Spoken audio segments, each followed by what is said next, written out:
Oke, Sangat ini tadi sudah disebutkan oleh Dokter Tan, banyak sekali pelarian yang menjadikan unsur eksternalnya menjadi sangat complicated, dampak jangka panjangnya, Dok ya. Jika memang merokok biasanya berdampak parah bagi paru-paru, kemudian miras ini menyerang ginjal ya, Dok ya. Kalau untuk faktor pelarian sebagai makanan, ini kira-kira apa saja yang dampaknya bisa terjadi pada tubuh dan menjadi buruk efeknya? Iya, kita tadi barusan ngomong sekilas tentang makanan juga sebetulnya ya. Jadi begitu makanan Anda terlalu banyak produk rafinasi, maka yang terjadi adalah yang pasti Anda punya insulin akan yoyo. Ya, Anda punya insulin akan yoyo, dan insulin yang yoyo ditambah dengan hormon yang disebut dengan dopamin juga akan yoyo. Itu akan mengakibatkan Anda punya mood swing. Bukan cuma sekedar Anda menderita kegemukan, ada resistensi insulin, tetapi juga mood swing. Ya, nah mood swing ini juga akan mempengaruhi bagaimana Anda bertingkah laku. Nah, biasanya orang kalau makan yang ngaco, makan makanan yang penuh dengan rafinasi, atau Anda makan keripik-keripik segala macam, tentu nggak cuma makan keripik doang ya.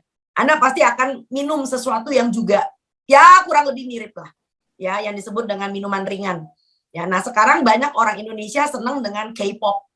Ya, ini yang disebut dengan K-pop influence. Saya kadang-kadang suka sebel. Saya pecinta K-pop jujur ngomong. Tapi kadang-kadang otak saya berjalan terlalu dalam ya. Sebab seringkali kalau saya nonton, akhirnya saya menganalisa. Kalau Anda perhatikan, orang-orang yang sering nonton K-pop ini, mereka nggak bakal ngelihat orang Korea nggak pernah mabok. Ya, film Korea itu identik dengan anak muda mabok. Ya, dia dimarahin bosnya, dia pergi minum soju. Ya, lalu kemudian bosnya naik pangkat, diajak makan-makan, juga makan sampai mabok.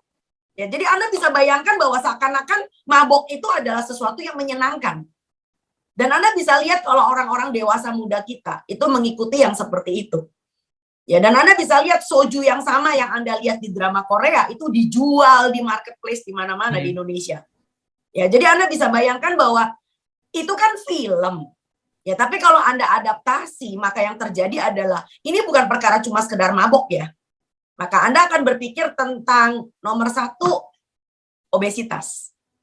Ya, jadi tolong diingat bahwa alkohol itu akan membuat Anda juga punya resistensi insulin.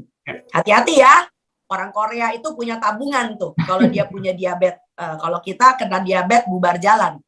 Bukan cuma itu aja. Ya, yang lebih parah lagi adalah terutama adalah kalau Anda sering minum, maka liver Anda akan terganggu. Ya, karena kita punya badan itu nggak bisa diisi alkohol. Ya, alkohol itu buat nyalain spiritus, buat nyalain lampu.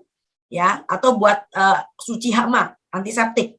Tetapi begitu alkoholnya Anda minum, walaupun itu bukan metanol tapi etanol, maka yang terjadi adalah liver Anda akan bekerja keras. Karena ini adalah suatu benda asing. Maka kita mengenal yang disebut dengan alcoholic fatty liver. Nah, alcoholic fatty liver ini akan menjadi masalah besar buat kita. Nah, ditambah lagi bahwa Indonesia itu tolong diingat kita belum punya saya nggak tahu ya undang-undangnya ada apa enggak ya. Kalau misalnya Anda kedapatan nyetir mabok gitu ya. Yeah. Kan kalau kita punya polisi itu kan nggak punya kebiasaan nangkepin orang di pinggir jalan kalau weekend ya. Lalu menggunakan yang disebut dengan breath test.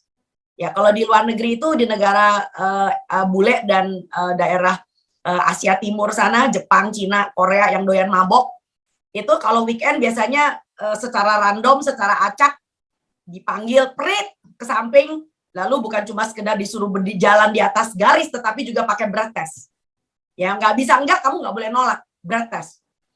Ya. Wow, ternyata kadar alkoholnya sekian. Nah, orang ini bisa masuk penjara ya. Karena apa? Dia membahayakan nyawa orang lain.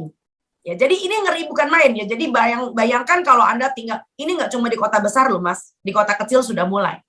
Jadi nomor satu adalah kita harus perhatikan bahwa jangan sampai ya Anda mengatakan Anda lagi stres, Anda depresi, situasi menjadi tidak nyaman, ya pengen menikah tapi belum punya rumah, ya. Lalu kemudian mabok-mabokan. Itu kampungannya bukan main gitu loh ya. Karena dengan mabok Anda tidak menyelesaikan masalah. Ya, atau ya tumpahnya ke arah makanan. Ya, nah ini yang jadi ngeri. Jadi kalau aku perhatikan itu kalau di mall-mall sekarang udah mulai longgar ya Mas. Ya coba mall itu sekarang diisi sama anak muda. Ya makan-makan, waduh pating telecek makan-makan. Gitu loh. Ya ada yang minum, ada yang makan. Udah orang nggak peduli.